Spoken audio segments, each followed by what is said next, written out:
Welcome back to Vanderbilly.com. This is part two of a lesson on Kula Shaker's version of Hush. In this section, we're going to cover the verse and chorus, the outro, and the lead section. So let's take a look. Okay, for the verse, when he's singing, he's actually hardly playing any chords at all. It's just a C chord. And he's actually playing more of this kind of muted chukka-chukka than chords. So it's really kind of like... So only the last beat's getting the chord, and everything else is just getting... and the keyboards are filling in behind that, but that's what the guitar is doing. And then right before he goes into the chorus, he does that A-flat thing again, the A-flat progression.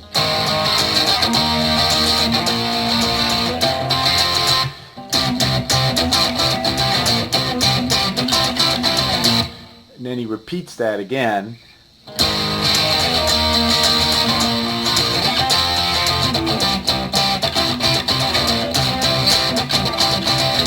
And then he goes into the chorus proper. And what he's playing there is, there's three chords. One is an A7 sharp 9, but this time you're playing it in the open position. One is an F, and one is a B flat. And that's really all you got. So the trick is getting the rhythm. And the rhythm, you're again playing that kind of chukka-chukka thing and then hitting the chord on the last beat. So it's...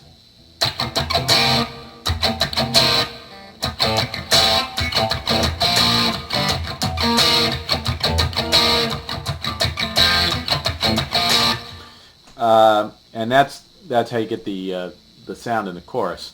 Then the chorus ends with those unison bends, and they are just starting on the B string. I'm sorry, the G string at the 3rd fret. You're bending into the B string at the 1st fret. So that's. Then you move up to the 8th fret and do the same thing. Then you move all the way to the 13th fret, and you do the same thing, but this time you do it twice.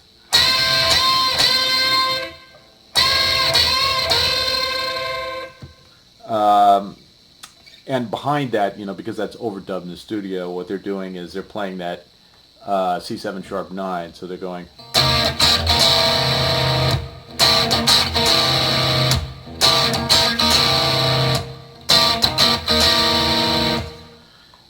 And then you're back to your verse or your... So the only other thing I'm going to look at is the outro, and then a couple of lead tips.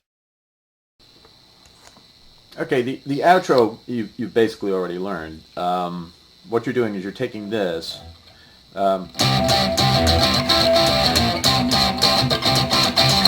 Twice, and then doing the A-flat progression. Alright, and then you repeat that, and then you repeat it a 3rd time. But when you repeat it the 3rd time, when you get to the A-flat, you play it twice as many beats. And you do the same thing for the E-flat, the B-flat, and the F. So it's...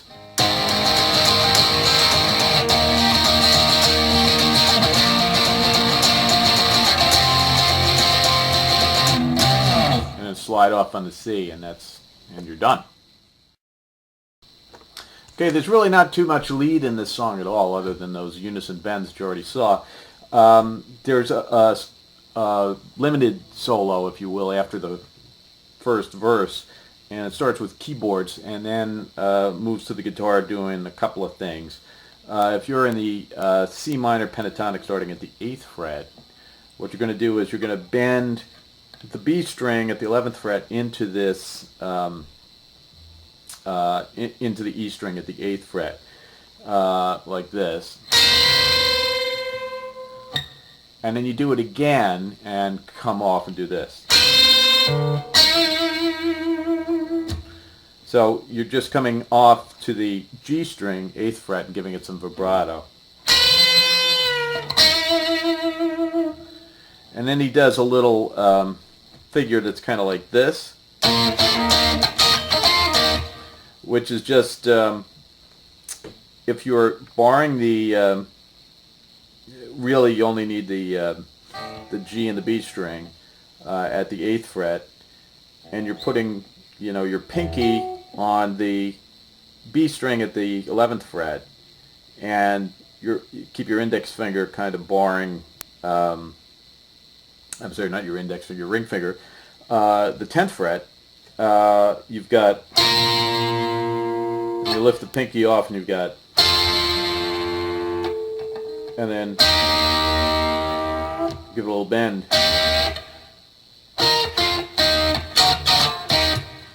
And then he just moves up to the 15th fret, and he bends the B string at the 18th fret into the 15th, like this. So 3 times.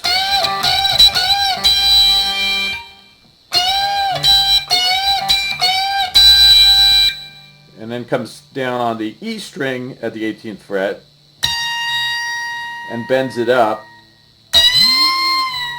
down, and ends on the 15th, E15. So that's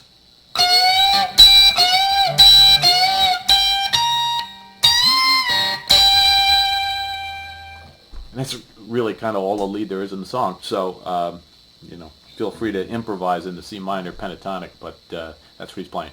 So hope that's helpful to you, and good luck.